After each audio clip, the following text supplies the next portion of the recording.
something I wanna show you. Kaka-install ko lang yan SC. Anyways, pansin nyo, nakalabas yung pipe. Yung muffler, yeah. Dapat dito yan I mean, this one, dito. So, we'll move this one sa proper niyang position, di ba? So, I'm thinking, cutting here.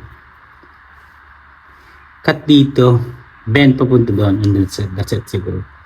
Yep, let's go. Let's find someone na marunong gumawa yan. Yeah. So yun, umpisa na. Stuck, di ba? Pagkain, stuck yan. So sana magawa ng paraan. Yeah.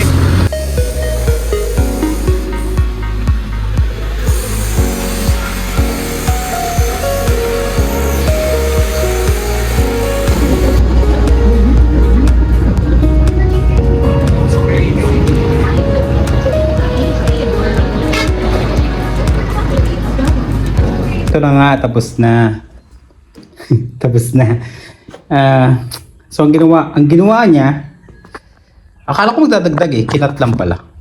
Tapos well, tingnan na natin. So kinat niya, tapos dirugtong na ulit. I don't know what happened, pero check it out.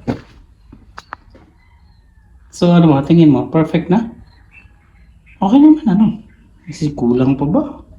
Di okay naman Yeah, ha? I think okay na. Yeah, okay na ako. Di naman ako maarte Next time na ako magiging maarte, pero this one is okay for me. Yeah. So, piece of advice. Ready ka lang talaga kasi yung singilan nila iba talaga. Pagka balit na bike tsaka malaking bike, iba. That one, dugtong lang, that's like $800. Tinawaran ko pa yan.